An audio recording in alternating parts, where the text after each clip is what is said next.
Hi, everyone. It's great to be here today. So I'm going to talk to you today about the gut-brain connection. And we're going to take a deep dive into some things that are very complicated. So please stick with me. And I want to really have you understand today why what we eat affects our mood so much, why it's so important to eat well, and how this affects our neurotransmitters. So let me share my screen with you and show you the PowerPoint that I put together. There's lots of pretty images on it, and I want you to be able to see that. So hold on 1 second. Let me do this. Takes a minute. Okay, here we go. Okay. So this is the talk that I've put together for today.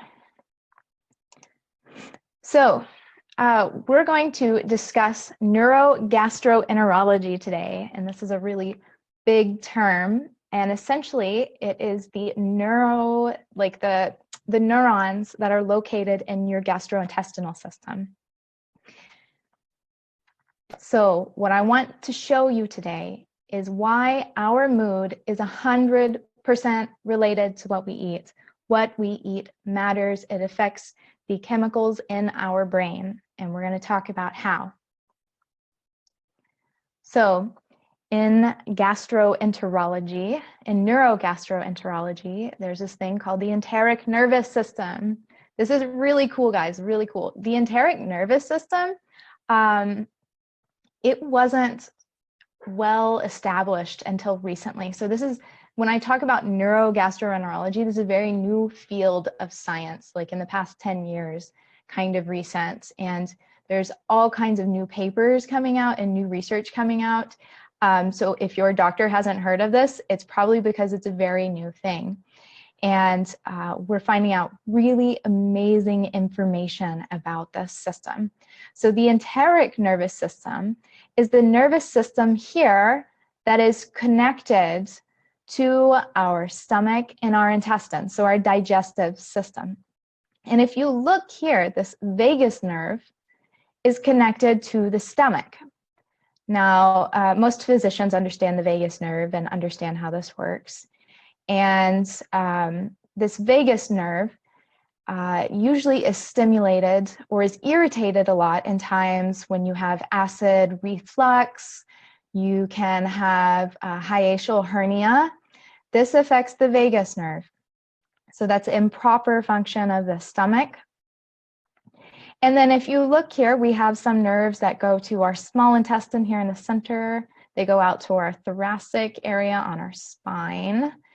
And then we have some nerves also connecting to the large intestine here, this colon, the large intestine here. And then in the colon, we've got our pelvic nerve down here.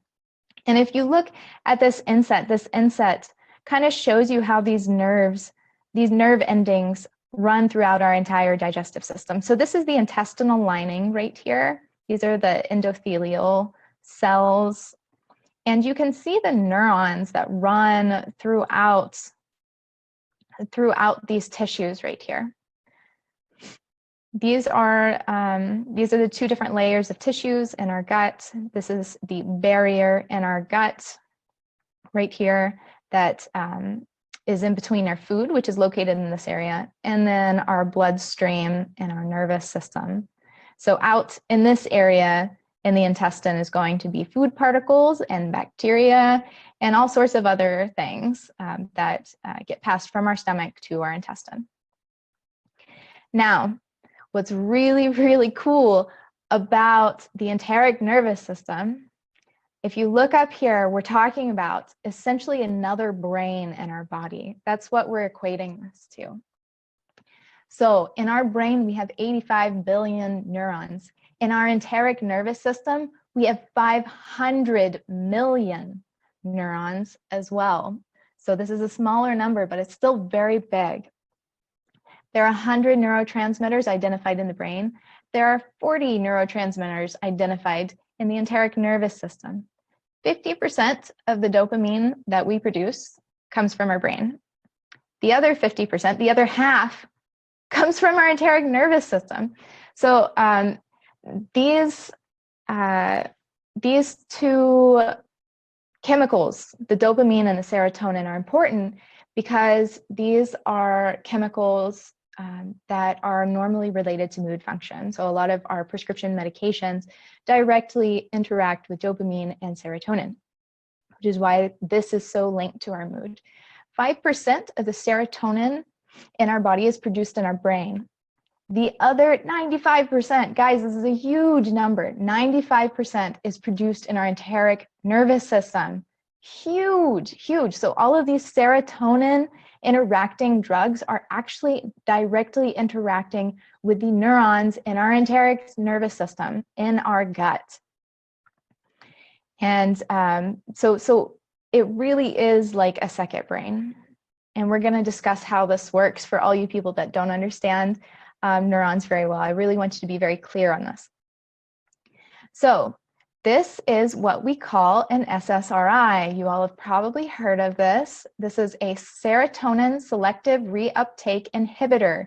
And this is how this works. So we talked that serotonin is important in our mood. And here is how the serotonin selective reuptake inhibitors work on our mood.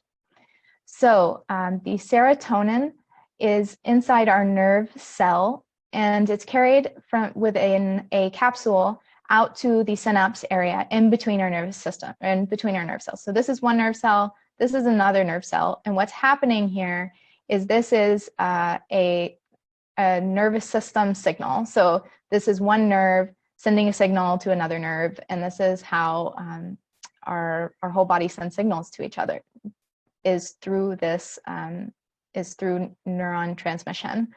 And so our serotonin is carried out to the synapse area and released into the synapse, and then it binds the joining neuron at the postsynaptic nerve ending.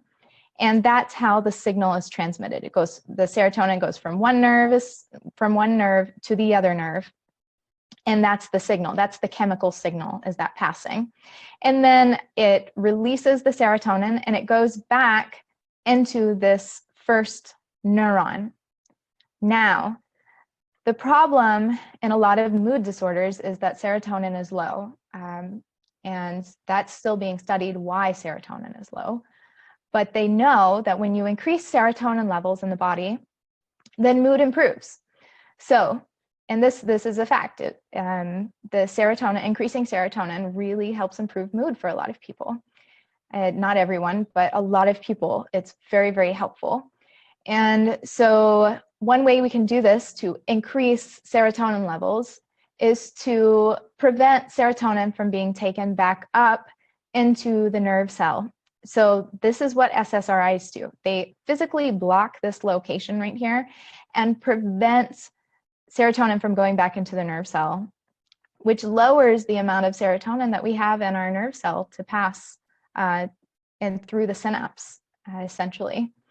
And this works to artificially increase serotonin. Now we have some other drugs that can increase serotonin in other ways, so we're going to move on to that. So we have what's called an agonist. So agonists can increase serotonin levels by causing the neuron to produce more serotonin, as opposed to our antagonist, which prevents serotonin from being reuptaken. Now, what's really interesting is not only are serotonin levels connected to our mood function, serotonin levels are key to our gastrointestinal function. So this is some really interesting information that I found, is that there are several drugs developed for IBS that directly on serotonin. So these serotonin reuptake inhibitors, oh, those are under here. Okay, so let's start with the agonists. So the agonist is a type of drug that increases serotonin to go out into the synaptic area. So, oh, I've got them flipped around. Ah, okay. Hold on one second. Let me flip this around. So this should go here because this is an agonist and this is an antagonist. Okay, let's try this again. Here we go.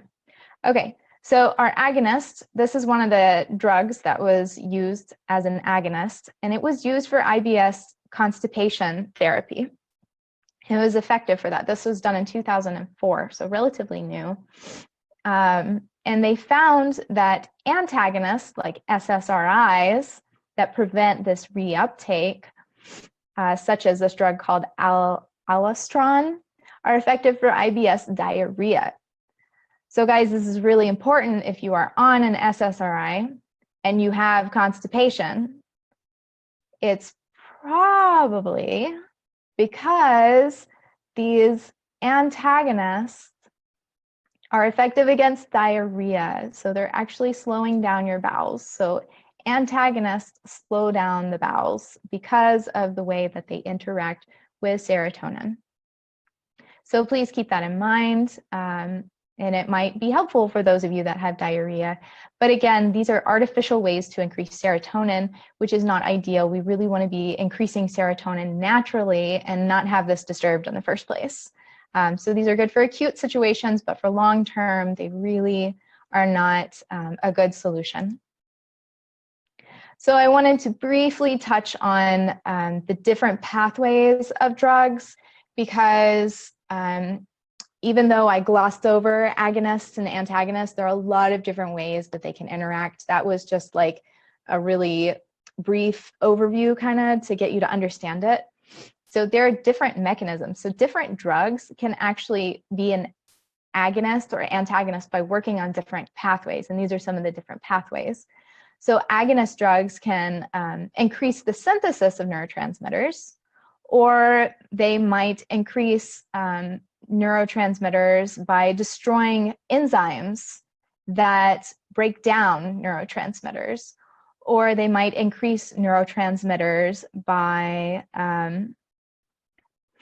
binding autoreceptors to unblock inhibitory effects on transmitter release. So, and that's the same for the antagonists. There are a lot of different ways that these can work. That was just a general overview. So if you want to dig more into that, feel free. But essentially, agonists work to increase the amount of neurotransmitters. Antagonists work to increase neurotransmitters by preventing their reuptake into the neuron that released them. I'm going to skip this. If you guys are interested, this is actually a really nice YouTube video showing how neurons actually pass signals to each other. It's a really cool animation, but I'm not sure that we have time to get to it, so I'm going to move on. So let's go to the next slide. Okay, so this is really important. So not only are neurons in our gut, but we also have bacteria and fungi and viruses even. And this is all comprised of our microbiome. All of these organisms that are not us, they are not our cells, they are other cells in our body, are an external factor that really plays a huge part in our mood. So you guys may not agree with me, but I think that we are a big, beautiful bag of chemicals, and there's nothing wrong with that. And how our bodies work will never be fully understood. It's so complex. But I know that it can all be, that it all functions through chemical pathways. And this chemical signaling stuff is really crazy complex. So I'm going to do my best to kind of gloss over it today, because it really is very complicated. But you can understand it, and it will help you understand the importance of why you need to eat well. So right here is a picture of the bacteria in our gut and how they bind to our intestinal lining. So these red ones are pathogenic bacteria, and the green ones are good bacteria like lactobacillus, and the red ones might be like some kind of strep or something like that, streptococcus. And then, so here's a image of when you have enough good bacteria, so they've reproduced, they've reproduced enough that there's a lot of beneficial bacteria because you've been feeding them and taking care of them and nurturing them and watering them and all sorts of love. They bind to your intestinal lining and prevent the pathogenic bacteria from binding. So when you have a lot of good beneficial bacteria, the pathogenic ones won't get in there and cause mayhem. So this is the gut wall, this is the gut lining. And here's another image that shows the process of how our microbiome interacts with our food. So here's the food that we eat. It's been digested from the stomach. It's coming in now. We still have food particles. And the bacteria get to work and break it down into nutrients and chemicals. And one of these, for example, is B vitamins. That's one of the things that bacteria release. And these chemicals are passed through our enterocytes into our bloodstream. So other functions that bacteria do is they keep the intestinal walls clean, etc. They are protectors. Good bacteria protect our gut function. And that's why it's so important to take care of them, because they will take care of you. Now, okay, so don't get overwhelmed yet. Don't get overwhelmed yet. But I want to show you how complicated this process is. And I'm doing my best to explain it to you. But essentially what happens is that our food comes in our stomach right here, right? In our intestine, right? It's already been digested from the stomach. This is what the remnants from our stomach. And there are bacteria, there are fungi, and there are viruses in here that are interacting with our food, and they are eating it. So these things are breaking down our food, and they produce chemicals as a side process of this breakdown. So you can see some of the chemicals here: hydrogen sulfide, methane, acetate, I can't read that one, tryptamine, all sorts of things. And these chemicals are enter our enterocytes, and our enterocytes have chemical reactions to these chemicals coming in, and they pass that on to the rest of our body and then to our bloodstream. So they might pass on glucose to the blood as a result of some of these chemicals coming in. They might pass on other types of molecules to our body that we need for function. So a bunch of different stuff going on, and essentially what's happening is based on what digests what, depends what chemicals are present that go into the enterocytes, and based on what chemicals go into the enterocytes, that decides what chemicals come out of the enterocytes and get passed on to our bloodstream and our nervous system. These chemicals that come out of our enterocytes go directly to our nervous system. So what we eat directly affects what organisms we feed in our gut. This is step one. So when you put something in your mouth, it gets broken down by the stomach and it moves into the intestine. You are feeding bacteria in the stomach. If you eat a lot of sugar, that can feed pathogenic bacteria, pathogenic organisms. If you eat a lot of good fiber and etc. and other types of foods, you feed the good bacteria, and they can help produce beneficial chemicals for your body. So what we feed in our gut, so the organisms we choose to feed by what we eat, directly affects what chemicals are released into our body. So here, if you have a high carbohydrate intake here coming into the intestines, this is the enterocytes, then you can have a lot of glucose that ends up in your bloodstream because your carbohydrates were broken down and passed into the enterocytes, and this produces glucose. And then lastly, what chemicals are released into our body directly affects our neurotransmitters. Food goes in, organisms eat it. Organisms release chemicals. Those chemicals go to our enterocytes. Our enterocytes release chemicals, and these go to our neurotransmitters. So this directly affects our neurons and our chemicals in our neurons and how they function, and if they function properly or not. So our mood is 100% related to what we eat. And there are a ton of papers coming out on this, guys, a ton of papers. It is not a myth.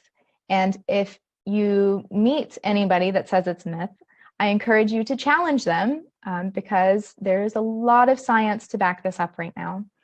And you can find this on your own. You can look up in science articles. This is a relatively new field of study, which is why it's contested by a lot of people. In the past 10 years, it's really taken off and it's starting to gain momentum right now. And there's a lot of research on the microbiome and the enteric nervous system. It's really, really interesting. But just know that what you eat directly affects your mood. And you know this inherently. When you eat something, it can make you feel bad. If you eat junk food, a lot of times it makes you feel bad. If you eat good foods, a lot of times it makes you feel good. And sometimes you can get confused. Sometimes good foods make you feel bad and bad foods make you feel good. Yeah, we've all experienced that. And there's a chemical reason why that happens. And there's a lot of information that we can pull from that. Sometimes that can be inflammation relating to food sensitivity or an immune response, all kinds of stuff. Our bodies are very, very complicated. So please, if you have questions about this, ask me and let me help. I would love to be able to answer whatever you might be interested in. So, please, please, please let me know what you think. And if you have any questions, and just keep in mind, guys, that this is great motivation to eat healthy because what we put in our mouth directly affects our brain function because we have a second brain in our tummy and they're both connected. So always, always be encouraged to eat well, to live happily. And let me know if you have questions. This can be a long road. It can be a long journey. It can be hard to do on your own. And I'm here to help. So let me know. And it was good talking with you all. I'll see you later. Bye.